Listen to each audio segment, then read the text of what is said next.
Hello everyone, कैसे हो सब लोग। हाँ जी दोस्तों, स्वागत है आज की क्लास में। MQP set 2, MQP set 2 CMA inter. फटाफट हम लोग एमक्यूपी सेट 2 करते हैं। सजेस्टेड आंसर इंस्टीट्यूट की तरफ से आ ही गए हैं, तो एक बारी फटाफट डिस्कस कर लेते हैं, ठीक है। क्योंकि आप लोगों के एग्जाम है तो मैं टाइम वेस्ट नहीं करूंगा। एमक्यूपी सेट 2 के अंदर पहला क्वेश्चन, पता ही है आप लोगों को कि एमसीक्यूज मल्टीपल चॉइस क्वेश्चन से स्टार्ट होते हैं। हमारा पहला question, dividend receive from company engage in agriculture operation. क्या ये डिविडेंड इनकम कौन सी इनकम मानी जाएगी? Other sources, agriculture, business income, या मैं इसको एग्रीकल्चर इनकम बोल सकता हूं? नहीं, मैं इसको कौन सी बोलूंगा? Other sources. देखो, इससे कोई लेना देना नहीं है आपका बिजनेस क्या करता है। आप अगर डिविडेंड देते हो तो dividend will be always other sources. क्या मेरी बात समझ में आई? तो हमारा पहले पार्ट का आंसर होगा D. Is that clear? Second, the quantum of rebate under section 87A। मैं साथ में आंसर भी दे रहा हूं ताकि जल्दी जल्दी हो सके फटाफट। The quantum of rebate under section 87A applicable to resident individual is a lower of 100% of tax liability। और कितना मैक्सिमम रिबेट कितना मिलता है? 12,500। She should be the answer. Yes और नो? याद है? Next, index cost of an improvement is any amount which bears dash in the same proportion as cost of inflation index for the year in which asset is transferred bears to cost inflation index for the year in which the improvement to the asset took place। तो index cost of improvement की बात हो रही है, तो obviously cost of improvement को ही तो index करेंगे। सो इस क्वेश्चन के अंदर कुछ खास था नहीं, B should be the answer, कोई डाउट नहीं होना चाहिए। आगे, deduction under section dash of the income tax act is applicable to an individual in respect of repayment of loan. अगर आपको याद हो, लोन रीपे करने का हायर एजुकेशन 80E सेक्शन होता है। ई से एजुकेशन याद रखना, 80E। तो answer is C. Is that clear? Next question is, As per section 193 of the Income Tax Act, any person responsible for payment of interest on securities, उस पर TDS काटना होता है ना? कितना TDS करता है? 10%। 10% TDS करता है with surcharge and cess. No surcharge, no cess, 10% का TDS करता है। यस और नो? तो B should be the answer. आगे आ जाओ। In case of loss, partnership firm में claim deduction in respect of remuneration. कितने रुपए तक की रेम्यूनरेशन वो मैक्सिमम डिडक्शन क्लेम कर सकता है? 1.5 लाख रुपए, हाँ या ना? बस, क्योंकि 90% बुक प्रॉफिट वाला केस तो हम तब करेंगे जो अगर बुक प्रॉफिट हमारा होता, तो प्रॉफिट है ही नहीं तो 1.5 लाख और 90,000 विच एवर इज लोअर, ये नहीं होगा। 1.5 लाख और एक्चुअल रेम्यूनरेशन, अच्छा ये हो सकता है। एक्चुअल रेम्यूनरेशन अगर 80,000 रुपए है, so whichever is less, so should be B should be the answer, sixth का बी। आगे आ जाओ। Mr. A has 3 minor children having derived interest from bank deposits at the to the to them of 2,000, 1,300 and 1,600। मुझे बताओ कितने रुपए की exemption मिलेगी? भाई 1,500 रुपए की पर एनम एग्जेम्प्ट मिलता है। तो पहले वाले बच्चे को 200 रुपए, 2,000 में से 1,500 एग्जेम्प्ट हो जाएगा। कितना बचा? 500 रुपए। तो 500 रुपए इधर टैक्सेबल हो जाएगा और 1,300 में से पूरा का पूरा एग्जेम्प्ट हो जाएगा, हाँ या ना? और 1,600 रुपए का जो एग्जेम्पशन अलाउंस मिल रहा है, जो अमाउंट मिल रहा है इंटरेस्ट का, तो इसमें से भी 1,500 एग्जेम्प्ट हो जाएगा। तो बताओ कितना रुपए टैक्सेबल होगा? यहां पे 2,000 रुपए में से 1,500, तो 500 मल्टीप्लाई बाय 12, तो ये तो हो गए 6,000। Is that clear? 2,000 रुपए मिल रहा था, 1,500 रुपए एग्जेम्प्ट हो जाएगा, तो 1,500 रुपए एग्जेम्प्ट हो जाएगा, तो यहां पे रहेगा 500 रुपए टैक्सेबल। तो 500 इंटू 12, 6,000। और दूसरे बच्चे का 1,300 रुपए एग्जेम्प्ट हो जाएगा। ओके, ठीक है। और 1,600 रुपए पर मंथ जो हमारा तीसरा बच्चा है, तो उसके भी एग्जेम्पशन मिल जाएगी। तो 1,600 में से वहां पे 1,500 की एग्जेम्पशन मिल जाएगी, तो 100 रुपए वो टैक्सेबल हो जाएगा।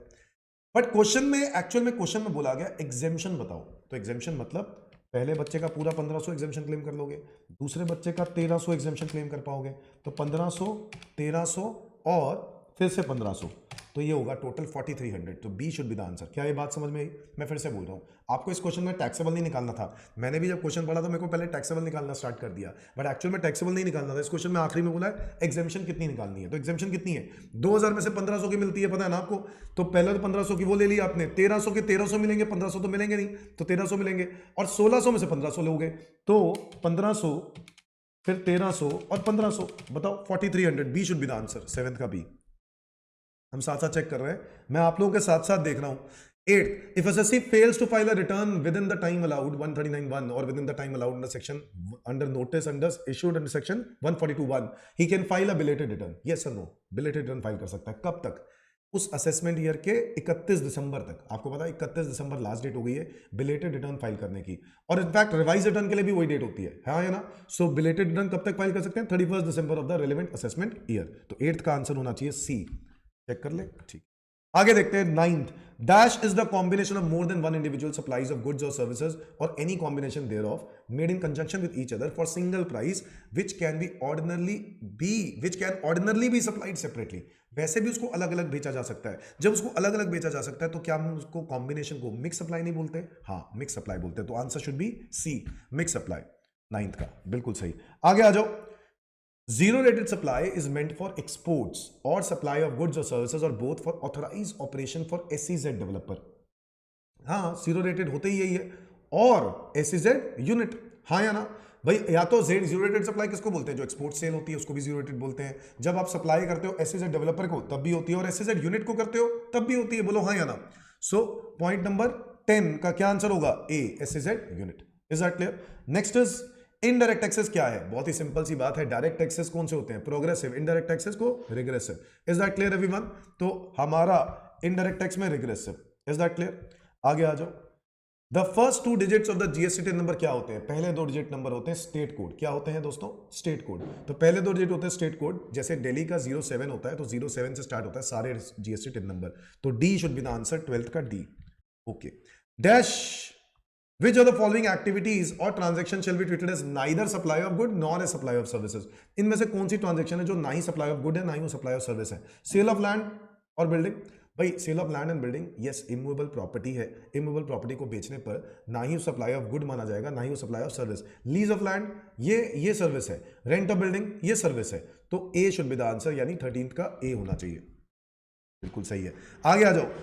Dash means property abandoned at sea without hope of recovering. कौन सा इनमें से होता है? रेक होता है ये चीज, जेट सैम होता है, फ्लोट सैम होता है, या डेरिलेक्ट होता है? जब प्रॉपर्टी सी के अंदर चली जाती है, डूब जाती है विदाउट होप ऑफ रिकवरिंग, उसको रिकवर होने के कोई चांसेस नहीं होते हैं। तो बच्चों क्या बोलते हैं इसको? क्या बोलते हैं इसको? एक तो रेक होता है, एक जेट सैम होता है जब वो एक फ्लोट होता है, फ्लोट करने लग जाता है ऊपर ऊपर हवा उसमें पानी के अंदर, और एक होता है डेरिलेक्ट। जब भी कभी ऐसा होता है तो डेरिलेक्ट कहा जाता है जब अबंडन टू सी, प्रॉपर्टी सी के अंदर चली जाती है और वो रिकवरी नहीं हो सकती है। तो ये बात आप लोगों ने पढ़ी नहीं होगी। The purpose of dash is to rectify the trade distortive effect of dumping and reestablish fair trade policy. भाई क्यों कोई टैक्स लगाया जाता है? कहता है एंटी डंपिंग ड्यूटी का ये पर्पस है। The purpose of anti dumping duty is to rectify the trade distortive effect of dumping. लोग डंपिंग करते हैं, डंपिंग याद है ना? मतलब सस्ते प्राइसेस पे जानबूझ के बेचते हैं, तो सस्ते प्राइस पे बेचना डंपिंग कहा जाता है। तो अगर ऐसा होता है तो उस डंपिंग को खत्म करने के लिए गवर्नमेंट ने कौन सी ड्यूटी लगाने की बात करी? Anti dumping duty. तो 15 का ए होना चाहिए। Yes, is that clear everyone? आगे आ जाओ। Section B. अब इसके अंदर आपको पता है डिस्क्रिप्टिव क्वेश्चन होते हैं। आओ जरा देखते हैं। 14 नंबर का हर एक क्वेश्चन 14 नंबर का है। 7 नंबर का एक पार्ट होगा, 2 पार्ट मतलब होंगे हर क्वेश्चन के। Discuss the taxability of the following income. A is employed in agriculture farm and entrusted with tiling of land. His remuneration being 50% of the net profit earned by the farm. आपको इनमें से बतानी है कि taxability क्या होगी। अच्छा, आप एम्प्लॉयड हो एग्रीकल्चर फार्म में, ठीक है, आप एम्प्लॉयड हो ना, तो आपको तो सैलरी मिलेगी। Entrusted with tilling of land, his remuneration being 50% of the net profit earned by the firm. तो उसको रेमुनरेशन जो दी जा रही है वो 50% ऑफ द नेट प्रॉफिट दी जा रही है अर्न्ड बाय द फार्म। तो जो फार्म कमाता होगा उसका 50%, है ना, फार्म जो कमाता होगा उसका 50%, प्रॉफिट का 50% उसको दिया जाएगा। तो कहां टैक्सेबल होगी दोस्तों? ये 2 का ए कहां टैक्सेबल होगा? अंडर द हेड सैलरी होगा। बोलो हाँ या ना? Is that clear everyone? तो भैया ये तो सैलरी इनकम में ही जाएगा, क्योंकि इससे कोई फर्क नहीं पड़ता। आप पार्टनर, अगर पार्टनर के बारे में बात करता है तो क्वेश्चन लिखता कि वो पार्टनरशिप फर्म में, ठीक है, और वो पार्टनर है, वो पर्सन कहीं लिखा नहीं हुआ, तो इसका मतलब है सैलरी हेड में टैक्सेबल होगा। आओ इसका आंसर देख लेते हैं दोस्तों। आंसर मिलेगा since mister A is an employee of the concern therefore this income should be taxable under the head salaries and shall not be treated as agriculture income. अगर ये पार्टनर होता तो, अच्छा पार्टनर होता तो भी बता देता हूं, पार्टनर होता तो ये इनकम 50% क्या होता? 50% एग्रीकल्चर इनकम कहलाई जाती, जो उसको प्रॉफिट मिलता, ठीक है। अभी यहां पे रेम्युनरेशन के पॉइंट ऑफ व्यू से मिल रहा है ना, तो है तो वो सैलरी। आगे आ जाओ। She receive a dividend of 12,000 from company whose entire income is derived from agriculture. इससे कोई फर्क नहीं पड़ता। देखो वैसे तो ये क्वेश्चन सिमिलर है जो ऊपर एमसीक्यू भी आया था, तो बताओ क्या करेंगे इसको? डिविडेंड इनकम अदर सोर्सेज में ही जाएगा। आओ आंसर भी देख लेते हैं। Dividend receive from company engage can not be treated as agriculture income. Dividend कहां जाएगा? अदर सोर्सेज में। आगे आ जाओ। F receive 600 on account of interest on loan on mortgage of land which is used for agriculture purpose.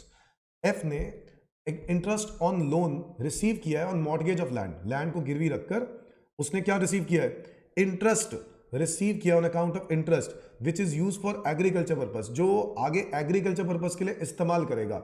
ये question एक agriculture chapter से डाला गया है, एग्रीकल्चर से सारे के सारे पॉइंट्स उठाए गए हैं।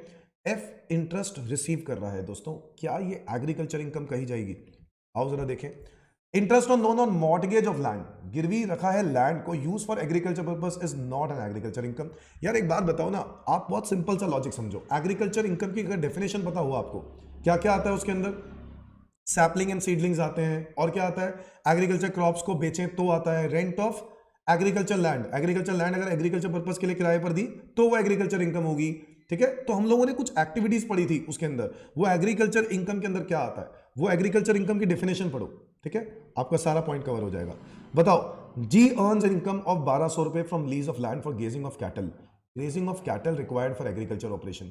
क्या ग्रेजिंग ऑफ कैटल, कैटल को मतलब जैसे होता है ना, उनको बुलाया, उनको मतलब भेड़ बकरियों को बुलाया जाता है, ठीक है, गाय को बुलाया जाता है, वो कैटल जो होती हैं, कैटल्स उन्हीं को बोलते हैं ना, वो लोग क्या करती हैं, उनको खाती हैं, जो भी क्रॉप्स होते हैं वो उनको खा लेती हैं, जो भी बचा कुचा क्रॉप होते हैं। उससे क्या होता है, उससे लैंड फिर से वापस, क्योंकि वो जड़ से खा लेती हैं उसको, तो उससे क्या होता है कि वो लैंड वापस हो जाती है वेकेंट, और वहां पर वो लोग अपने फिर से क्रॉप लगा पाते हैं। सर ये जो लीज पे दिया गया, क्या ये एग्रीकल्चर इनकम है? यस दोस्तों, ग्रेजिंग ऑफ कैटल्स ये एग्रीकल्चर इनकम में कंसिडर किया जाता है। तो ये बात वहीं पर एक्टिविटीज में बताई जाती है कि एग्रीकल्चर इनकम क्या है क्या नहीं है। Is that clear? Fifth point है income from sale of trees of forest which are of spontaneous growth and in relation to which forestry operations are alone are performed, और income from sale of wild grass. देखो आपने सिर्फ grass बेची है, और grass बेची है, और यहां पे क्लियरली लिख रहा है कि आप, कहीं पर भी ये नहीं लिख रहा कि वो आप कुछ क्या कहते हैं, ह्यूमन एफर्ट करते हो, कोई भी ऐसे एफर्ट करते हो, आप सिर्फ और सिर्फ ट्रीज को बेचने का काम कर रहे हो। This is not agriculture income. लिखता है income from sale of trees of forest which are of spontaneous growth, ठीक है, and in relation to which forestry operations alone are performed. सिर्फ फॉरेस्ट्री ऑपरेशंस किए गए, फॉरेस्ट वाले जो ऑपरेशंस होते हैं वो एग्रीकल्चर माने नहीं जाएंगे। ठीक है, और income from sale of wild grass नहीं माना जाएगा। Is that clear everyone? तो यहां पर याद रहे फिफ्थ पॉइंट का आंसर भी कह रहा है income from sale of trees, grass grown spontaneously and without any human effort is non agriculture income. Human effort तो है ही नहीं इसमें। ठीक है, हाँ जी दोस्तों, तो हमारा पॉइंट नंबर 6 अब हम कर रहे हैं। पॉइंट नंबर 6 क्या है? पॉइंट नंबर 6 है income from poultry farming. Point number 6 income from poultry farming. मुझे बताओ पोल्ट्री फार्मिंग क्या है? Agriculture income. एग्रीकल्चर कहां से हो गई? तो ये एग्रीकल्चर नहीं आती, farming, poultry farming, dairy farming, ये एग्रीकल्चर में कवर नहीं होती। ठीक है, ये एग्रीकल्चर इनकम नहीं है। Income from 50,000 from income of 50,000 from agriculture land, the land is situated in Bangladesh. क्या ये एग्रीकल्चर इनकम है? लैंड कहां पे है? बांग्लादेश। एग्रीकल्चर कहां से हो गया? तो ये एग्रीकल्चर इनकम नहीं है, ये दोनों ही नॉन एग्रीकल्चर इनकम रहेंगे। सो आंसर देख लेते हैं, non agriculture income. Is that clear? आगे आ जाते हैं। अगला क्वेश्चन है following are the particulars of income of Mrs S Chaudhary for the previous year 22-23। Basic salary दी है 15,000 रुपये महीना। तो पता ही आपको क्या करना है, बेसिक सैलरी 15,000 इंटू 12, 1,80,000 वो आ जाएगा। Dearness allowance 60% of the salary, तो ठीक है 1,80,000 का 60% कर देंगे। मैं साथ साथ आपको आंसर के साथ ही दिखाता रहता हूँ, तो आपके लिए आसानी हो जाएगी। तो बेसिक सैलरी आ गई, ठीक है, फिर उसके बाद डीए जो है 60% ऑफ 1,80,000 हो जाएगा। मेडिकल अलाउंस 600 रुपये पर मंथ है ना, तो 600 इंटू 12। मेडिकल अलाउंस क्या किसी कैटेगरी में आती है? किसी भी कैटेगरी में नहीं आती, कोई भी अलाउंस का कैटेगरी नहीं है। तो क्या होता है, मेडिकल अलाउंस फुली टैक्सेबल होता है। मेडिकल अलाउंस किसी कैटेगरी में नहीं आती, फुली टैक्सेबल। 600 इंटू 12 7200, तो 7200 पूरा टैक्सेबल कर देंगे। एचआरए, इस पे एग्जाम्पशन निकालते हैं, वही 3 लिमिट्स होती हैं। पहली actual HRA, rent paid minus 10% of salary, और थर्ड 50% ऑफ सैलरी अगर मेट्रो सिटी है, दुर्गापुर है 40% ऑफ सैलरी बनेगा। हाँ या ना? तो एक्चुअल अलाउंस रिसीव तो हो गया 6,000 रुपये महीना।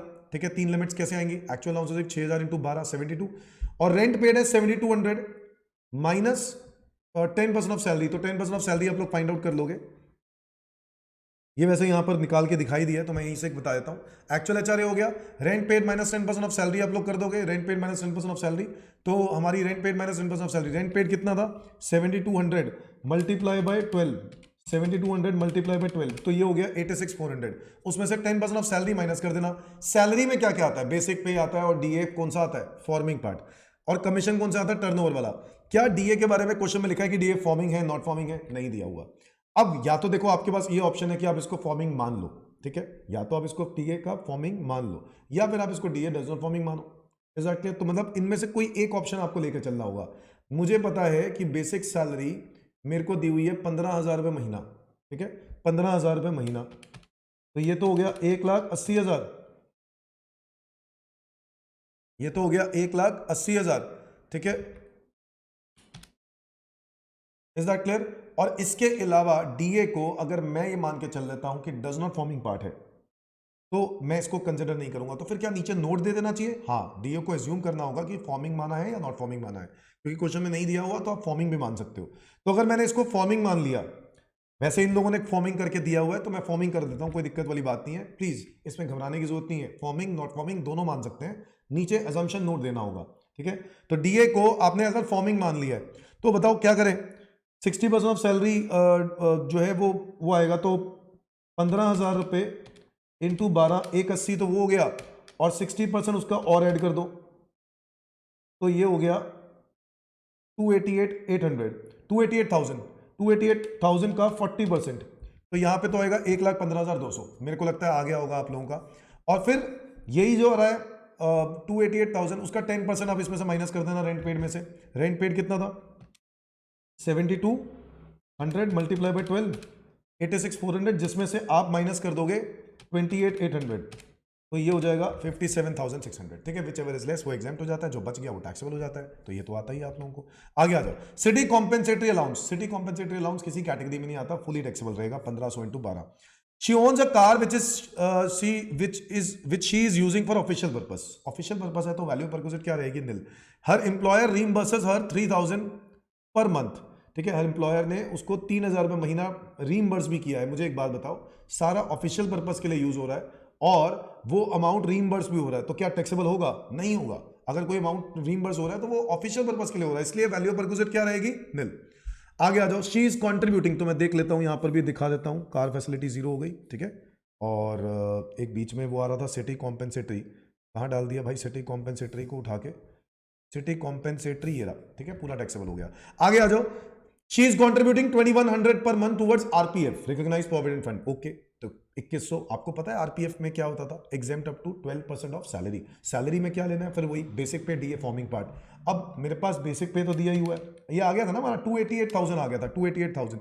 इसका हम लोग 288,000 का हम लोग 12% कर देंगे तो कितना आएगा? ठीक है, 34560। तो 34560 आपके आरपीएफ की कंट्रीब्यूशन में से एग्जेम्प्ट हो जाएगा। मुझे बताओ ये अमाउंट तो जो 2100 इंटू 12 है उससे ज्यादा आ रहा है, तो अगर मैं इससे ज्यादा आ रहा है अमाउंट तो ज्यादा से ज्यादा में इतने अमाउंट की एग्जेम्पशन मिल जाएगी। 34560 की एग्जेम्पशन मिल सकती है। अमाउंट दिया है 25,200, ये अमाउंट कितना दिया है? 25,200, 2100 इंटू 12 इज 25,200, है ना। और इसमें से पूरा 25,200 एग्जेम्प्ट हो जाएगा, तो जो बच गया वो टैक्सेबल कुछ मतलब कुछ होएगा ही नहीं, है ना, सारा एग्जेम्प्ट हो जाएगा। अच्छा, इंटरेस्ट भी मिल रहा है 11%, तो 2200 रुपए 11%, आपको पता है 9.5% एग्जेम्प्ट होता है, हाँ। तो 2200 रुपए 11% है, तो 11 से डिवाइड करेंगे, 9.5 से मल्टीप्लाई करेंगे, उतना अमाउंट एग्जेम्प्ट हो जाएगा। तो 9.5% एग्जेम्प्ट करना है, तो यहां पर गलती लग रही है, 9% कैसे कर दिया भाई? गलत कर दिया है, 9% नहीं आएगा, 9.5% आएगा। सो 1,900 रुपए बनना चाहिए यहाँ पे, 2200 माइनस 1,900, 300 रुपए टैक्सेबल होना चाहिए था, ठीक है। आ गई हमारी ग्रॉस सैलरी, ये हमारी ग्रॉस सैलरी आ जाएगी, सब कुछ ऐड कर देंगे। 100 रुपए का फर्क आ रहा होगा, चेक कर लेना, कोई बात नहीं, सब सही है, सिर्फ यहाँ पे गलती है, ये इंस्टीट्यूट की तरफ से गलती है। आगे आ जाओ, 327,600, इसके बाद डिडक्शन मिलती है, स्टैंडर्ड डिडक्शन मिल जाएगी। स्टैंडर्ड डिडक्शन कितनी होती है? 50,000, और प्रोफेशनल टैक्स आपको एक क्वेश्चन में लिखा हुआ है प्रोफेशनल टैक्स पे किया, तो प्रोफेशनल टैक्स डिडक्शन मिल जाएगी 51,800 डिडक्शन मिल जाएगी। तो इसमें से इतना अमाउंट माइनस कर दो तो आएगा 275,800। ये हमारी आ गई income under the head salary, ठीक है। 7 नंबर का क्वेश्चन, 7 नंबर पूरे। आगे आ जाओ, Mr. Rajesh owns a 2 house properties, both of which are as let out. Compute his income from details, following details. तो आपको 2 घर दिए हुए हैं, दोनों के दोनों किराए वाले हैं, तो दिक्कत होनी नहीं चाहिए। आपको सीधा सीधा ग्रॉस म्युनिसिपल वैल्यू दे रखा है, एमवी, एफआर, एसआर और एआर। आपको पता है हाउस 1 का अगर मैं करूं तो 1 लाख और 95 whichever is higher, 1 lakh, 1 lakh और 90 विच एवर इज लेस, 90 और 1 lakh whichever is higher, 1 lakh. तो 1 लाख रुपीज होना चाहिए था, बट अच्छा एक्चुअल रेंट रिसीवेबल है ये, इसमें से अनरियलाइज्ड एंड माइनस करना होगा। एमवी, एफआर, एसआर और एआर, यस और नो? एमवी है 1 लाख, एफआर है 95, ये हो गया 90, और एआर कितना रह गया 92, ठीक है। 1 lakh minus 8,000, 92, whichever is higher 95, 90 1 lakh, 1 lakh और 90 विच एवर इज लेस 90, 90 और 92 विच एवर इज हायर 92, तो 92 ले लेंगे। क्या ये बात डाउट में है कोई? नहीं, 92 शुड बी आर जीएवी, यही लिखा होगा। ठीक है, उसमें से माइनस कर देंगे म्युनिसिपल टैक्स, कुछ दिया म्युनिसिपल टैक्स, हाँ 10% लिखा है, मतलब किसका? म्युनिसिपल वैल्यू का। म्युनिसिपल वैल्यू कितनी दी है? 1 लाख, उसका 10,000 रुपये आ जाएगा। ठीक है, 10,000 रुपये का म्युनिसिपल टैक्स।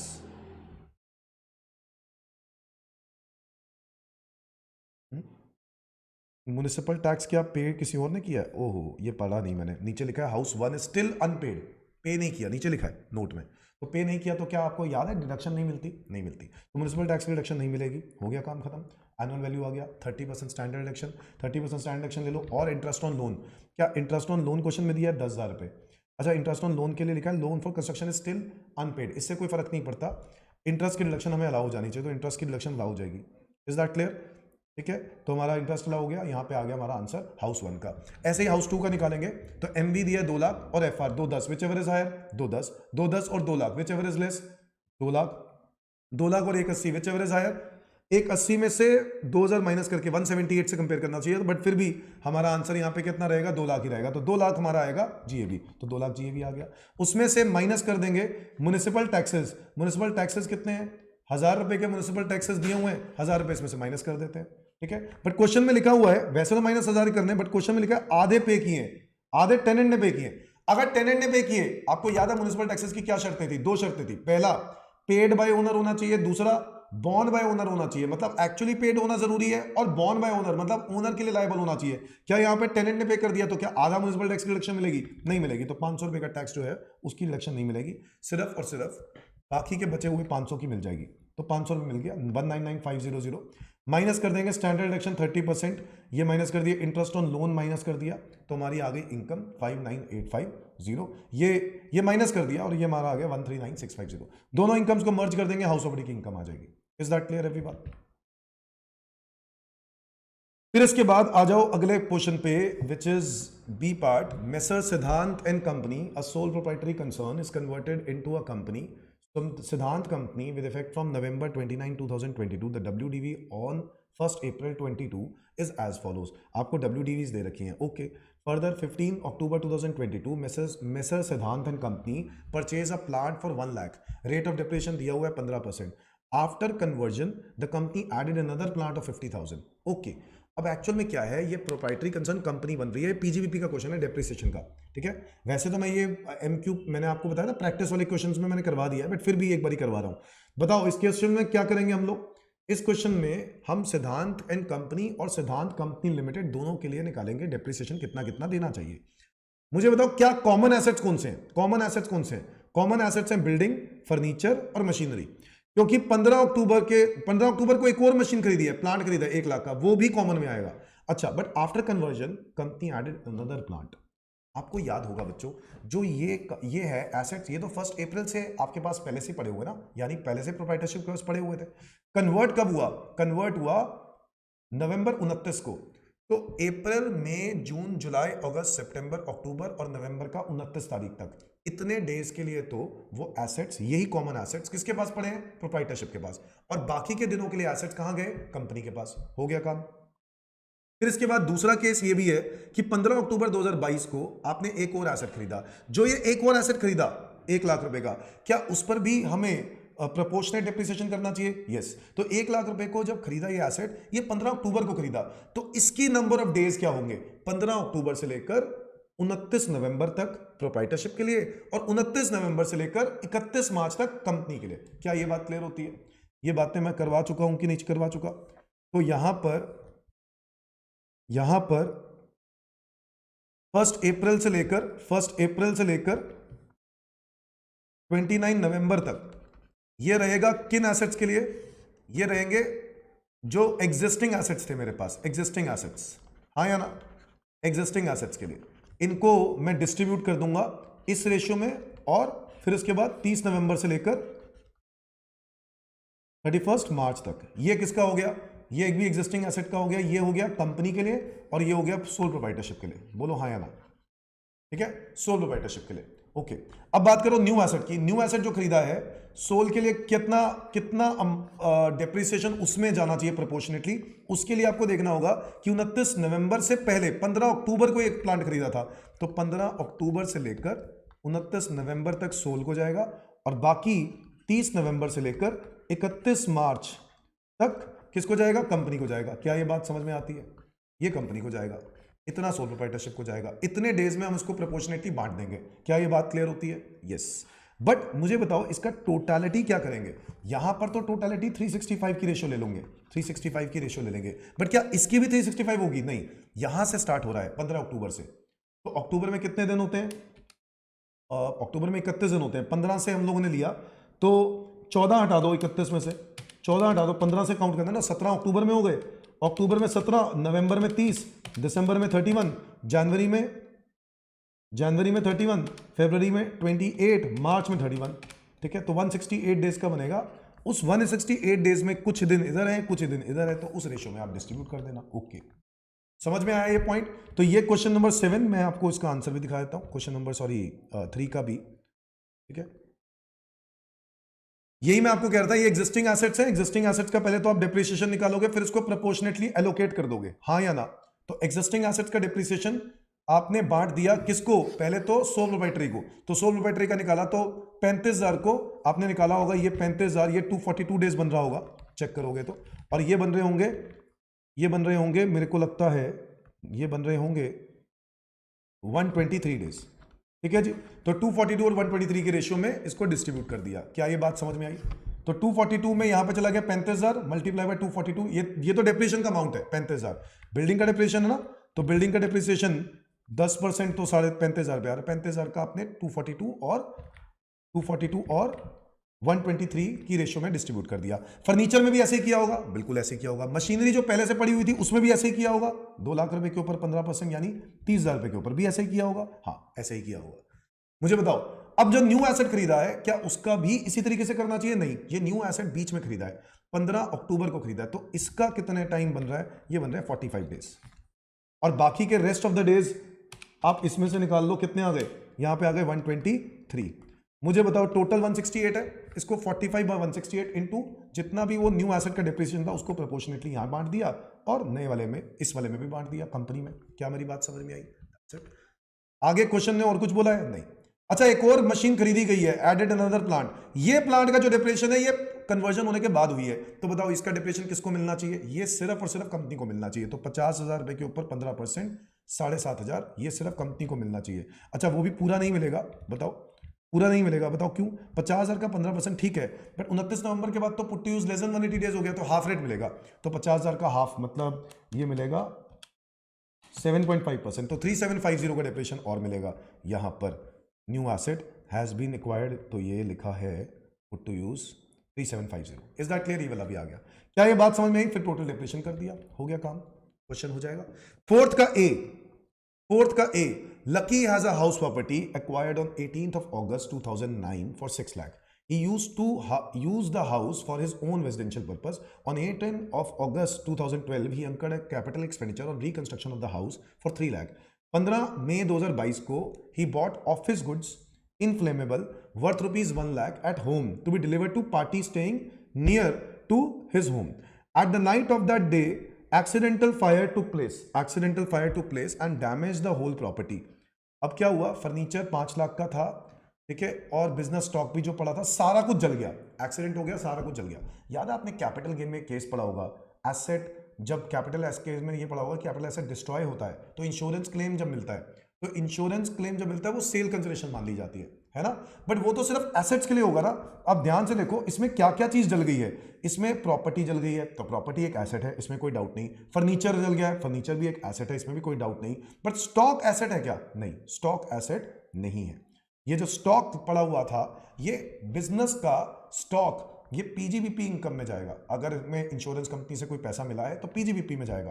क्या यहां पर इसका कोई रिलेवेंस है? नहीं। तो हम लोगों को इसमें ना ट्रीटमेंट बतानी थी। क्या बतानी थी? ट्रीटमेंट। तो इसके आंसर में हमें क्या करना चाहिए? हमें सबसे पहले तो बताना चाहिए कि हाउस प्रॉपर्टी के बेसिस पर अगर हम लोग देखें तो हाउस में कितना मिल रहा है। हाउस के लिए आपको इंश्योरेंस कंपनी ने 1 लाख रुपए दिए हैं इन कैश और नया घर दे दिया जिसकी कीमत 44 लाख थी, तो क्या मैं कह सकता हूं total sale value 45 lakh rupees मिली? हाँ, तो 45 लाख रुपीस की सेल वैल्यू।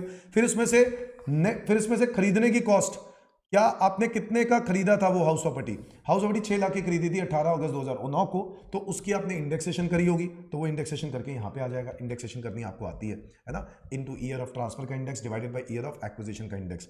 अच्छा, फिर इसके बाद इंप्रूवमेंट भी करी है आपने, कितने रुपए की? 3 लाख रुपए की रिकंस्ट्रक्शन करी थी 2012 में, तो उसको भी आपने वैसे ही करना है, 3 lakh multiply by year of transfer का index divided by year of improvement का इंडेक्स। ठीक है, तो इससे डिवाइड मल्टीप्लाई करके हमारा लॉन्ग टर्म कैपिटल गेन आ गया आपके सामने।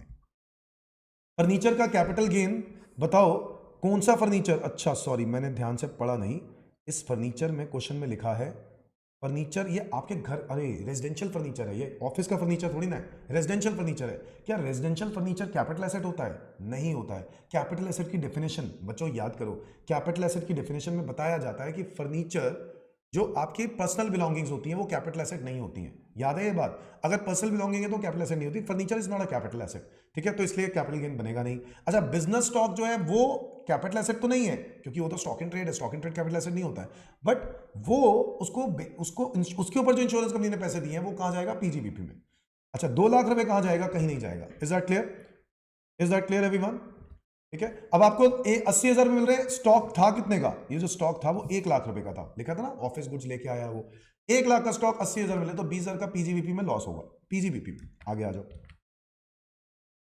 क्वेश्चन नंबर फोर्थ का बी, अच्छा सॉरी फोर्थ का बी, फोर्थ पार्ट का B, compute taxable income under the head other sources of Mrs X from the following data.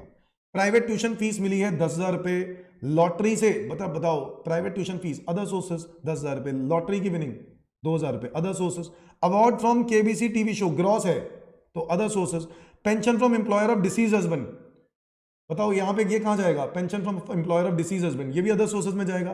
But इस पेंशन में, ये फैमिली पेंशन है, फैमिली पेंशन में आपको डिडक्शन मिलती थी 1/3 ऑफ पेंशन रिसीव और 15,000 रुपए per annum which ever is less, तो वो डिडक्शन क्लेम कर लेना अदर सोर्सेज में, याद है आप लोगों को?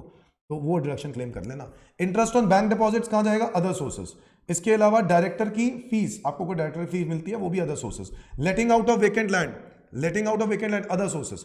Remuneration for checking the examination copy of employer school, ठीक है, एम्प्लॉयर के स्कूल के जो आप जहां पे काम कर रहे हो, ठीक है, उनके रेम्यूनरेशन मिल रही है for checking the examination copies, तो क्या ये कहां जाएगा? इनकम, ये जाएगा सैलरी में। ये आपको रेम्यूनरेशन मिल रही है एग्जामिनेशन कॉपीज को चेक करने के लिए, जो कि आप अपने जहां पे जॉब कर रहे हो उनके लिए कर रहे हो, तो that is taxable under that salary. But क्या remuneration for checking examination copy of CMA, CMA institute की कोई कॉपी चेक की आपने और उसकी रेम्यूनरेशन मिली? भाई काम तो कुछ और करते हो, भाई काम तो जॉब तो कहीं और कर रहे हो, साथ साथ आप किसी सीएमए इंस्टीट्यूट के भी कर रहे हो चेकिंग, उस पर भी रेम्यूनरेशन मिल रही है, तो वो कहां जाएगी? वो जाएगी अदर सोर्सेज में। Income tax refund is not your income, income tax refund income नहीं होती है। Interest on income tax refund कहां जाएगा? अदर सोर्सेज में। कॉम्पोजिट रेंट, कॉम्पोजिट रेंट अगर प्रॉपर्टी के साथ फैसिलिटीज का रेंट इंक्लूडेड होता है तो हम लोगों को पता है ये सारा का सारा कहां जाता है? अदर सोर्सेज में। रिलेटेड खर्चे दे रखे हैं तो क्या खर्चों की डिडक्शन मिल जाएगी? हाँ मिल जाएगी, 10,000 में से 5,000 माइनस होकर 5,000 रुपए टैक्सेबल होंगे। Rent on subletting of the house property, sublet किया है तो रेंट जो मिला है 20,000 रुपए, ये टैक्सेबल होगा, जिसमें से 12,000 रुपए ओरिजिनल रेंट आपने पे किया है। तो आप एक टेनेंट हो, आप सबलेट कर रहे हो, तो टेनेंट एज अ टेनेंट आपने जब पे किया, कितना पे किया? 12, मिला कितना? 20, तो 8,000 रुपए टैक्सेबल होना चाहिए। हाँ, इनकम टैक्स पेड, इसकी कोई डिडक्शन नहीं मिलती। सेक्शन नंबर 58 क्लियरली कहता है expenses not allowed as deduction, income tax personal खर्चों की कोई डिडक्शन नहीं मिलती। Payment made to LIC premium, इसकी डिडक्शन मिल जाएगी, बट कहां मिलेगी? 80C, 80C मतलब टोटल ग्रॉस टोटल इनकम के बाद। मेरे को नहीं लगता इस क्वेश्चन में पूरा पूरा ग्रॉस टोटल इनकम मांगा है, नहीं अदर सोर्सेज मांगा है, तो इसको भी कहीं नहीं दिखाना लास्ट वाले पॉइंट को, ठीक है। मैं आपको अब आंसर के साथ भी वेरीफाई करा देता हूँ। तो जैसे कि मैंने बताया था, प्राइवेट ट्यूशन फीस आ गया, विलिंग फ्रॉम लॉटरी आ गया, केबीसी शो से आ गया, ठीक है। पेंशन में डिडक्शन मैंने आपको बताया था, माइनस करके बताना। इंटरेस्ट ऑन बैंक डिपॉजिट्स हो गया, डायरेक्टर फीस हो गया, लेटिंग आउट ऑफ वेकेंट लैंड हो गया। रेम्यूनरेशन जो है ये सैलरी में टैक्सेबल होगी ये वाली, और ये वाली जो है वो आपको अदर सोर्सेज में ही हो जाएगी। इनकम टैक्स रिफंड इनकम नहीं होती है, but interest on income tax refund वो इनकम होती है। कॉम्पोजिट रेंट में खर्चे माइनस करके टैक्सेबल कर देंगे। Rent on subletting of the house property भी खर्चे माइनस करके टैक्सेबल कर देंगे। अदर सोर्सेज इनकम आपके सामने है। Is that clear everyone? तो हमारा ये हो गया क्वेश्चन नंबर 4। हाँ जी बच्चों, फिफ्थ क्वेश्चन का ए पार्ट देख लेते हैं। फिफ्थ क्वेश्चन का ए part, P, Q and R are the partners in a firm sharing profit and losses in the ratio of 1:1:2. Provide the following information. Find the firm's net income assuming that salary and interest are not paid to the partners. ठीक है, ये question थोड़ा सा technical है, थोड़ा सा ध्यान से सुनना। नेट इनकम है आपको 1,20,000 रुपए की दी हुई है, लॉस दिया हुआ है basically, out of which unadjusted depression is 40,000, मतलब इस 40,000 रुपए का अनएब्जॉर्ब डिप्रिसिएशन है जो एक लॉस के अंदर कन्वर्ट हो गया, क्योंकि 40,000 रुपए का, भाई अगर मेरे पास इनकम नहीं है तो डिप्रेशन हम माइनस करते जाएंगे। इनकम पहले ही लॉस में है, इनकम नेगेटिव में है, तो 40,000 रुपए लॉस और बढ़ जाएगा, तो लॉस और बढ़ गया, तो 1,20,000 का लॉस हो गया। यानी बिजनेस का लॉस निकालना चाहूं तो 80,000 है, डेप्रिसिएशन निकालना चाहूं तो 40,000 है। ठीक है, 31 मई 2022 को आर ने फर्म से रिटायरमेंट ले ली, आर ने फर्म से रिटायरमेंट ले ली। Other partners carries on the same business. ठीक है, कोई दिक्कत नहीं है। फर्म ने इनकम कमाई इस साल में before adjusting the loss is 1,20,000। तो इस साल में इनकम कितनी है फर्म की, बताओ इस साल में फर्म की इनकम कितनी है? इनकम किस साल की बात हो रही है? Income of 2022-23। 2022-23 की इनकम कितनी दी हुई है क्वेश्चन में? 1,20,000। क्या ये इसमें से कोई डेप्रिसिएशन माइनस किया? नहीं किया। क्या पिछले साल का कोई डेप्रिसिएशन बचा हुआ था? हाँ, तो मेरे को वो माइनस कर देना चाहिए, बोलो हाँ या ना। तो इसको बोलेंगे अनएब्जॉर्ब डेप्रिसिएशन। कितना रह गया? 40,000 रुपये, वो मैंने एडजस्ट कर दिया बेटा। ठीक है, अब बचा मेरे पास बाकी का कुछ। अब जरा ध्यान से सोचते हैं फिर से। 40,000 रुपये का तो डिप्रेशन मैंने एडजस्ट कर दिया। क्वेश्चन कहता है आर ने फर्म से ले ली रिटायरमेंट 31 मई को।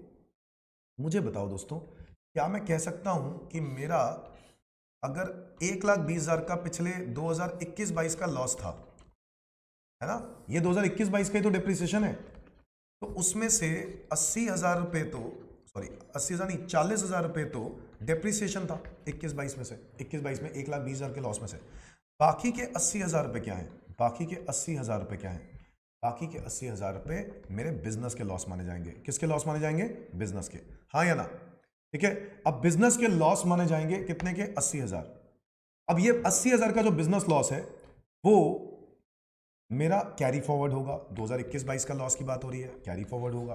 बट इस 21-22 के लॉस में शेयर ऑफ आर भी है जो कि अगले साल छोड़ रहा है। क्या वो मुझे शेयर ऑफ लॉस इस इनकम में से मैं सेट ऑफ करूंगा? क्या मैं share of loss set of करूंगा? मैं नहीं कर पाऊंगा, वो वाला share of loss set of नहीं कर पाऊंगा जो आर का है। आर तो जा रहा है, ठीक है, तो एक काम करते हैं, आर टोटल लॉस जो मेरे को पता है जो उस साल का था वो था 80,000। इस 80,000 रुपए में से मैं पहले तो क्या करूंगा, 80,000 में से आर का शेयर निकाल लेता हूं। आर का शेयर क्या है? आर का शेयर लॉस का, बताओ आर का शेयर क्या है लॉस का? आर का शेयर है 80,000 मल्टीप्लाई बाय 2/4 यानी 40,000। इस 40,000 के शेयर में से जितना मैंने कमाया है, जो मैंने इनकम कमाई है ना, क्या 31 मई 2022 मतलब 22-23? हाँ, 22-23 में 2 महीने मैंने पैसे कमाए भी हैं। यस, 2 महीने जो मैंने कमाए हैं दोस्तों, क्या 2 महीने की कमाई आर की कमाई की बात कर रहा हूं, क्या आर की कमाई उस लॉस में से माइनस कर दें? हाँ, तो ये काम करते हैं, आर का 2022-23 की जो इनकम है वो वाला अमाउंट इसमें से एडजस्ट कर देते हैं और बाकी का लॉस इसमें से हटा देते हैं कि वो मैं सेट ऑफ नहीं कर पाऊंगा। सो बेसिकली 22-23 का जो लॉस है, 22-23 की जो इनकम है वो है टोटल 1,20,000। बट 1,20,000 तो साल की है, 2 महीने की निकालनी पड़ेगी। तो 2 महीने की कितनी आएगी? 2 महीने की कितनी आएगी? 20,000 रुपये। उसके बाद आर का निकालना है तो कैसे निकालोगे? 2/4, तो ये आएगा 10,000। क्या मुझे 10,000 रुपये का लॉस, 10,000 की इनकम मेरे को इसमें से एडजस्ट कर देनी चाहिए? यस, तो मेरा अब जो बचा है लॉस वो है 30,000 का। ये आर का लॉस है। कौन सा लॉस है? आर का लॉस। क्या आर का लॉस मैं सेट ऑफ कर पाऊंगा इस इनकम में से? नहीं कर पाऊंगा। तो इसका मतलब हुआ 80,000 में से मैं कितना सेट ऑफ कर पाऊंगा? सिर्फ 50,000 ही सेट ऑफ कर पाऊंगा। तो set of remaining business loss, बताओ कितना बिजनेस लॉस में सेट ऑफ कर पाऊंगा दोस्तों? मैं सिर्फ और सिर्फ 50,000 सेट ऑफ कर पाऊंगा। ये कैसे आया? 80,000 का लॉस था जिसमें से मैं इस 30,000 रुपए को सेट ऑफ नहीं कर पाऊंगा क्योंकि वो आर का शेयर है और आर तो जा रहा है, इसलिए हम लोग को इसमें से हटा देना चाहिए। तो बचा हुआ 50,000 ये एडजस्ट कर देना चाहिए। मुझे बताओ क्या है आंसर में? आपका आंसर टोटल इनकम कितनी आनी चाहिए? 30,000 रुपए। बिल्कुल ठीक बात है। क्या ये क्वेश्चन समझ में आया? थोड़ा सा टेक्निकल था बट बातों को मुश्किल नहीं है, समझना चाहिए, तो समझने वाली बात क्वेश्चन है, ठीक है। Is that clear? तो ये एक क्वेश्चन हो गया, ओके, एक नया क्वेश्चन था, नए तरीके से था। नेक्स्ट है क्वेश्चन नंबर 5 का B part. Mister Todi is a member of HUF. It consist of Todi, Mrs Todi and mister Todi's major son mister A and Mr. Todi's minor son B. On 1st of April 21, Mr. Todi transferred his house property acquired through his personal income to HUF without any adequate consideration. कुछ याद है आप लोगों को इसके बारे में?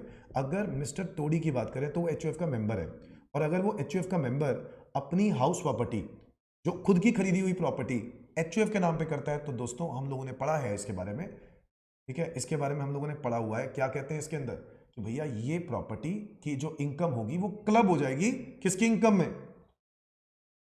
किसकी इनकम में? HUF की इनकम में, सॉरी मिस्टर तोड़ी की इनकम में। तो मिस्टर तोड़ी ने अपनी प्रॉपर्टी HUF के नाम पे करी है, मिस्टर तोड़ी की इनकम में जाएगी। क्या ये बात समझ में आई?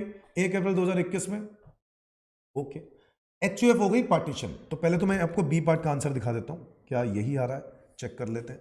तो बी पार्ट में, अच्छा इसमें कंप्यूट भी करना है। Net annual value of the property 21-22 की दी हुई है 80,000, ओके।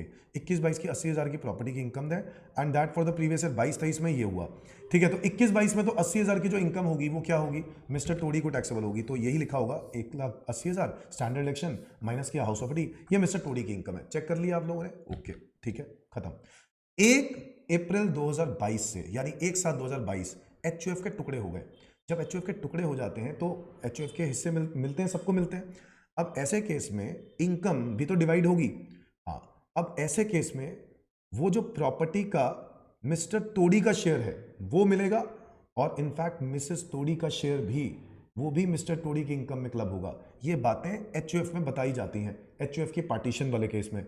ये बात सेक्शन हम लोगों ने ऑलरेडी पढ़ा होगा 56(2) में, ठीक है।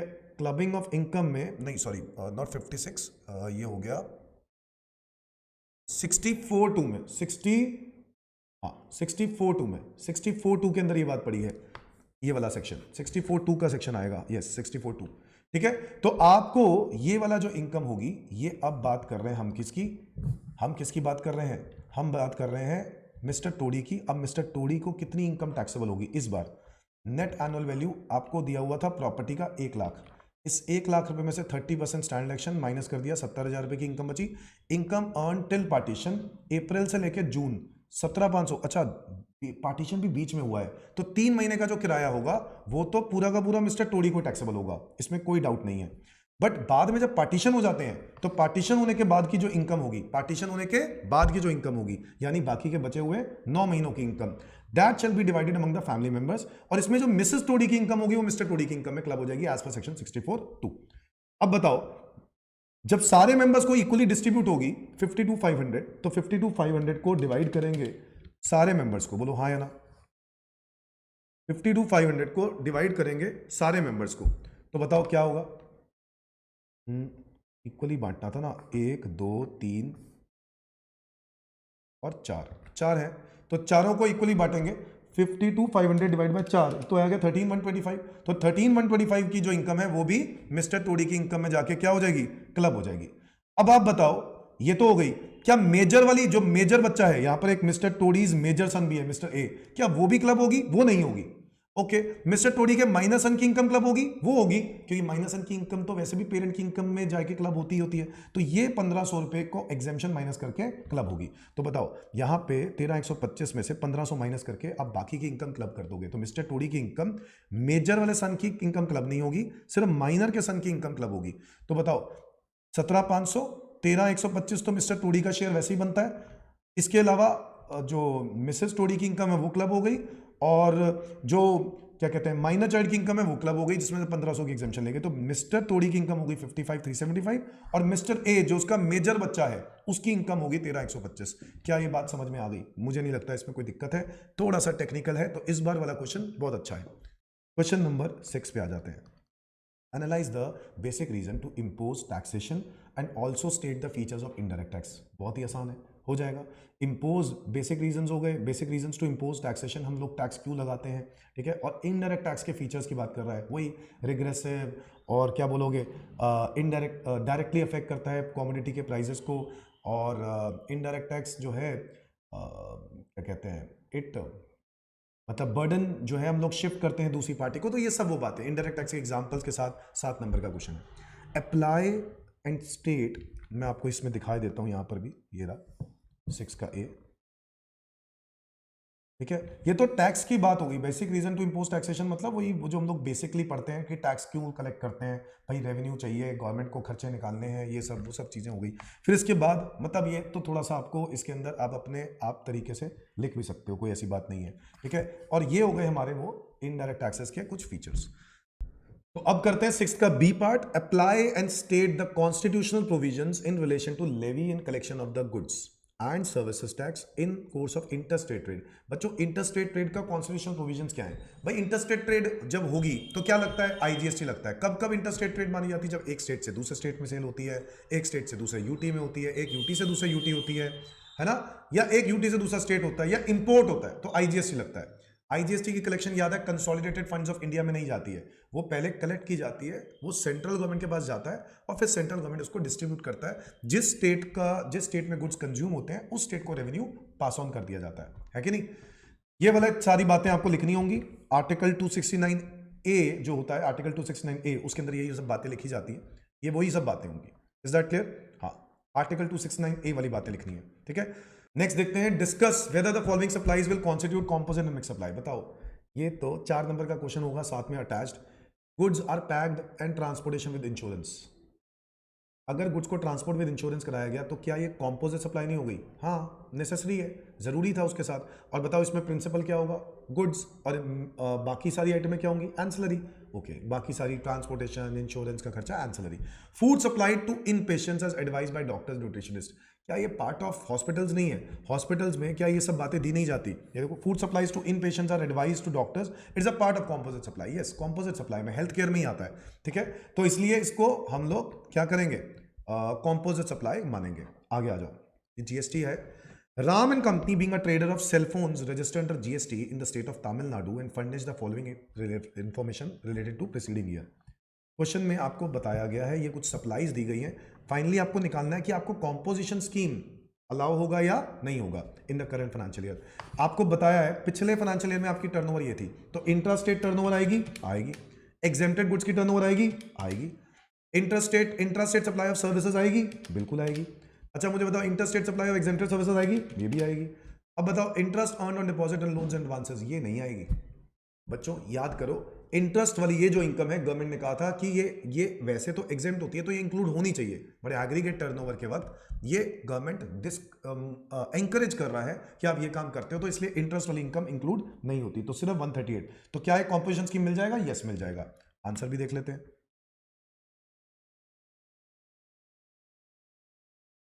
ठीक है। तो कॉम्पोजिशन स्कीम मिल जाएगा। Is that clear everyone? Composition scheme मिल जाएगा। अच्छा, इस बात का आपको ध्यान देना होगा कि आप सर्विसेज का काम ज्यादा से ज्यादा कितना कर सकते हो? 5 लाख और 10% of turnover, whichever is higher. इससे ज्यादा आप सर्विसेज का काम नहीं कर सकते, है ना। पिछले साल में जो सर्विसेज, क्या क्वेश्चन ने और भी कुछ पूछा था? नहीं, वैसे तो क्वेश्चन ने बोला ही नहीं था, कि आपको बस यही निकालना था कि कॉम्पोजिशन स्कीम मिलेगा या नहीं मिलेगा। Is that clear? तो Raman company is eligible. Is that clear? आगे आ जाओ, नेक्स्ट क्वेश्चन क्या है? Following are the particulars relating to one of the machine sold by S limited to, okay, 8.5 lakh रुपए की मशीन बेच दी, exclusive of taxes and discounts, further following additional amounts have been charged. Okay, 8.5 lakh रुपए का list price है। अच्छा, ये additional amounts हैं, मतलब ये इंक्लूडेड नहीं है। तो municipal taxes chargeable on machines, क्या ये ऐड करेंगे? हाँ, other taxes other than GST add करते हैं ना। आउटवर्ड फ्रेट चार्जेस, क्या कॉन्ट्रैक्ट आपके घर तक डिलीवरी का है? यस, FOR कॉन्ट्रैक्ट लिखा है, आपके घर तक है, तो बताओ 75,000 भी ऐड करेंगे? यस, तो 55 भी ऐड करेंगे, 75 भी ऐड करेंगे। Okay, S limited normally gives an interest free credit 30 days for the payment after charges it changes charges interest at the rate of 1% per month or part thereof on the list price. A limited paid for the supply after 45 days. तो क्या भाई interest लगेगा? लगेगा। क्या interest भी add होगा? होगा, but question में लिख दिया S limited waived the interest, तो ये इंटरेस्ट ऐड नहीं होगा। क्या मेरी बात समझे? वेव ऑफ कर दिया तो इंटरेस्ट ऐड नहीं होगा। आगे, एस लिमिटेड रिसीव 50,000 रुपए subsidy from one of the non government organisation. Non government वाली सब्सिडी अगर माइनस कर दी गई है तो वापस ऐड करनी पड़ती है, हाँ या ना? This subsidy was not linked to the price. Oh, तो प्राइस से लिंक ही नहीं है, इसका मतलब है प्राइस में से माइनस नहीं हुआ, ये डोनेशन टाइप सब्सिडी है, तो ये माइनस, इसमें ये माइनस ही नहीं हुआ तो ऐड क्यों करेंगे? तो कुछ नहीं करेंगे। Is that clear? कुछ भी नहीं करेंगे। आगे आ जाओ। ए लिमिटेड डिडक्टेड डिस्काउंट 15,000 रुपए on time of final payment which was not as per agreement. Again ये तो गलत है भाई, एज पर एग्रीमेंट है ही नहीं, तो फिर माइनस नहीं कर सकते आप। आगे आ जाओ। एस लिमिटेड कलेक्टेड टीसीएस, इस पर जीएसटी नहीं लगता, तो टीसीएस अलग चीज है, टीसीएस पे जीएसटी नहीं लगता, तो ये नहीं आएगा। बताओ एवरीवन, तो बस 55 ऐड कर दो, 75 ऐड कर दो, और बाकी तो कुछ भी ऐड नहीं हो रहा, तो मेरे को लगता है आंसर आ गया। तो क्या होना चाहिए देखें, बस 9,80,000। Is that clear everyone? Question number 8 का ए part. Compute ITC available with MS Motors, manufacturer of cars, in respect of following services. Accounting and auditing service दी है 17,200, हेल्थ इंश्योरेंस सर्विस दी है, routine maintenance of the cars. अच्छा मुझे बताओ, accounting and auditing service, क्या ये इसका ITC मिल जाता है? हाँ मिल जाता है। Health insurance services for employees, services are not provided under the government obligation. Health insurance क्या इसका मिल जाता है? सर ये गवर्नमेंट की मैंडेटरी रिक्वायरमेंट नहीं है। इसका मतलब ये है कि जो आपने हेल्थ इंश्योरेंस सर्विस खरीदी है, ये आपने ली है हेल्थ इंश्योरेंस सर्विस, ये हेल्थ इंश्योरेंस सर्विसेज का क्रेडिट, देखो हम लोगों ने इसमें पढ़ा है हेल्थ केयर सर्विस, इंश्योरेंस वाले भी पढ़े थे, तो इंश्योरेंस वाली कैटेगरी इसमें पढ़ा था कि अगर आपके ऊपर ये ऑब्लिगेटरी है, मैंडेटरी है, किसके ऊपर ये मैंडेटरी है? गवर्नमेंट ने मैंडेटरी कर दिया एम्प्लॉयर्स के ऊपर कि ये सर्विस देनी होगी, ठीक है, तो यहां पे क्रेडिट मिल जाएगा, वरना क्रेडिट नहीं मिलेगा। तो क्या ये ऑब्लिगेटरी है? नहीं है। तो क्या ये क्रेडिट मिलना चाहिए? बोलो, क्या ये क्रेडिट मिलना चाहिए? Services are not provided under government for obligation, ये क्रेडिट नहीं मिलना चाहिए। अगर ऑब्लिगेटरी होता, गवर्नमेंट ने बोल दिया होता कि लो, तो आपको मिल जाता क्रेडिट, वरना नहीं मिलता क्रेडिट। ये बातें हम लोगों ने कहां पढ़ी है? सेक्शन 17(5) ब्लॉक क्रेडिट में। आगे आ जाओ। Routine maintenance of the cars manufactured by MS Motors, क्या इसका क्रेडिट मिल जाएगा? मेरे को लगता नहीं इसमें कोई दिक्कत है, बोलो हाँ या ना। कार्स मैन्युफैक्चरर को रिपेयरिंग मेंटेनेंस के क्रेडिट मिल जाते हैं, कार मैन्युफैक्चरर्स को। आगे आ जाओ। Repairing service for office building, cost of repair is charge to P&L, क्या इसका मिल जाएगा? यस मिल जाएगा। P&L में कॉस्ट चार्ज किया तो मिल जाएगा, अगर कैपिटलाइज होता तो नहीं मिलता, है ना, इमूवेबल प्रॉपर्टी में ऐड हो जाता तो नहीं मिलता, तो 28,400 का भी मिल जाना चाहिए। बताओ आगे। Hotel accommodation and conveyance facility to employees on vacation, क्या इस केस में मिलेगा? Hotel accommodation and conveyance facility किसके लिए? टू एम्प्लॉइज ऑन वेकेशन, ये तभी मिलता है दोस्तों जब ये गवर्नमेंट की तरफ से मैंडेटरी होता है, अदरवाइज नहीं मिलता क्रेडिट, तो इसका क्रेडिट नहीं मिलेगा। Testing services available for car engine, ये तो देखो ये कार इंजन की सर्विसेज के लिए टेस्टिंग सर्विसेज कराई हैं, तो ये एक नॉर्मल काम है, सर्विसेज है रिपेयरिंग वगैरह में, तो क्रेडिट मिल जाएगा, इसमें कोई दिक्कत नहीं है, ठीक है। तो ये क्रेडिट मिल जाएंगे। आपको याद कैसे करना है?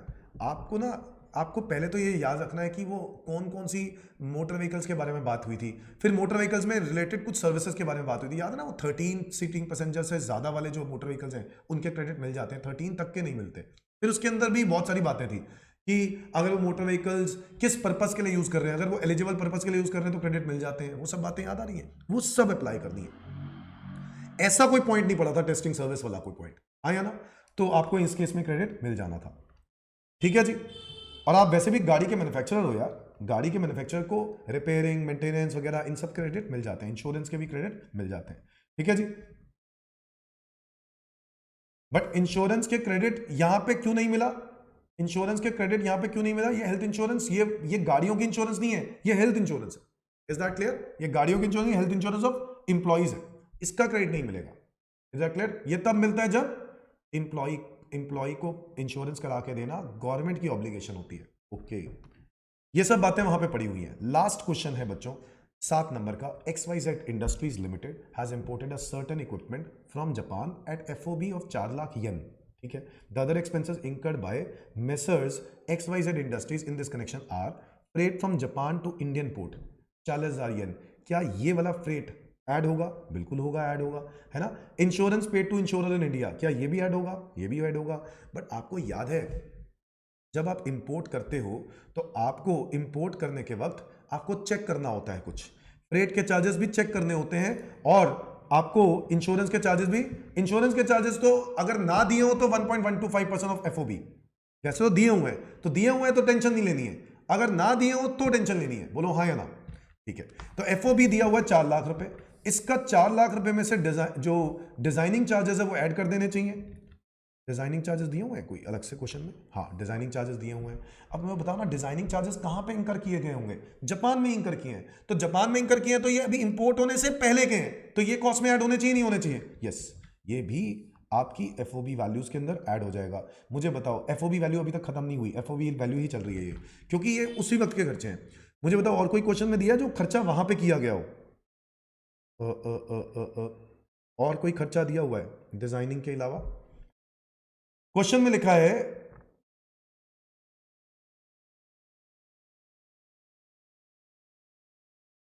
The commission payable to agent in India was 5% of FOB cost of equipment in the Indian rupees. मुझे बताओ, क्या ये कमीशन भी इंक्लूड कर देनी चाहिए इसके अंदर? यस। मुझे बताओ, 4 लाख येन का आपका क्या था? एफओबी था, उसका 5% उसकी कमीशन बनती है, ठीक है? तो क्या क्या सेलर कमीशन, क्या सेलर कमीशन इंक्लूड होगी? यस। बायर्स कमीशन आएगी? नहीं। सेलिंग कमीशन आएगी? हाँ। तो सेलिंग कमीशन यहां पे 20,000 पे येन, वो भी ऐड कर दिए। एफओबी वैल्यू आ गई 4,80,000, बिल्कुल ठीक है। इसको हम लोग इंडियन रुपीज में कन्वर्ट कर देते हैं। 1 येन 71 पैसे का बराबर का है, तो बताओ, तो इसको मल्टीप्लाई कर देते हैं तो हमारा आ जाएगा 3,31,200 रुपए। तो एफओबी वैल्यू आ गई। इसके बाद फ्रेट चार्जेस ऐड करने हैं। फ्रेट चार्जेस वैसे तो दिए हुए हैं 40,000 येन, बट हमें चेक करना जरूरी है कि कहीं ये फ्रेट का खर्चा 20% ऑफ एफओबी से ज्यादा तो नहीं। तो 40,000 येन, वैसे मेरे को बताओ, क्या वो चेक करने वाला काम हमें बाय शिप में करना होता है? हाँ। तो बताओ, यहां पर 40,000 येन आपको दिया ही हुआ है 0.69, तो ये 27,600 रुपए ये मेरे बनते हैं। Is that clear? Is that clear? और वैसे भी 20% ऑफ एफओबी से काफी कम है ये वैल्यू, ठीक है? और 20% ऑफ एफओबी की बात इसलिए भी नहीं कर रहे हैं वो लोग, क्योंकि ना यहां पर ये बताया ही नहीं किया कि आपने इंपोर्ट जो किया वो कैसे किया है। कहीं पे भी नहीं लिखा हुआ, बाय एयर, बाय क्या कहते हैं, बाय क्या कहते हैं, वेसल, तो नहीं किया हुआ। यहां पे बताना चाहिए था इनको, क्वेश्चन में बताया नहीं हुआ, इसलिए उन्होंने डायरेक्टली इसको कन्वर्ट करके बस ले लिया। तो ये तो बल्कि आसान कर दिया आप लोगों के लिए। एफओबी यहां पर हम लोग सीधा सीधा एफओबी किया, इंश्योरेंस ऐड कर दिया, फ्रेट ऐड कर दिया। इंश्योरेंस के लिए तो चलो वो देखना तब होता है 1.125% जब क्वेश्चन में ना दिया हो, अदरवाइज तो इंश्योरेंस आएगी। तो यहां पे इंश्योरेंस कितने रुपए की थी? इंश्योरेंस का खर्चा कितने रुपए का था? 20,000 येन का था ना, 20,000 रुपए का। तो ये 20,000 रुपए आना चाहिए, 20,000 रुपए। यहाँ पे 10,000 रुपए कैसे डाल दिया भाई? ये कुछ गड़बड़ हो गई है मुझे लगता है इंस्टीट्यूट से। 10,000 रुपए लिख दिया इन्होंने गलती से, 10,000 तो नहीं आना चाहिए, नहीं ये गलत है बच्चों, ये 20,000 रुपये आना चाहिए, 20,000 रुपये आना चाहिए था, यहाँ पे गलती से 10,000 लिख दिया है, तो आप लोग ठीक कर लेना प्लीज। और फ्रेट का खर्चा तो बिल्कुल ठीक है, ठीक है। और ये फ्रेट में क्यों मैं 20% एफओबी वाला बात नहीं कर रहा हूं, आपको समझ में आ गई बात है ना? तो टोटल सीआईएफ वैल्यू आ गई 368,800, दैट्स इट। तो पेपर आसान है, कुछ गलतियां होंगी, 10,000 की जगह 20,000 आएगा, वो आपने देख लिया, कुछ बीच में और 1-2 गलतियां थी, बाकी ठीक था। क्वेश्चन पेपर मुझे लगता है ये एमक्यूपी लेवल 1 से अच्छा था, ठीक है? एमक्यूपी सेट 1 तो कुछ भी नहीं था, सेट 2 में थोड़ा सा चैलेंजिंग पॉइंट्स थे, तो ये वाले पेपर बेटर था। बच्चों घबराने की कोई ज़रूरत नहीं है, आप लोगों ने अगर पढ़ लिया है, एक बार आपके से पेपर हो रहा है, ठीक है, अपने आप हो रहा है, तो कोई घबराने की ज़रूरत ही नहीं है, ठीक है? आपकी मेहनत ज़रूर रंग लाएगी दोस्तों। Is that clear? All the best, all the best for your exams. Bye bye.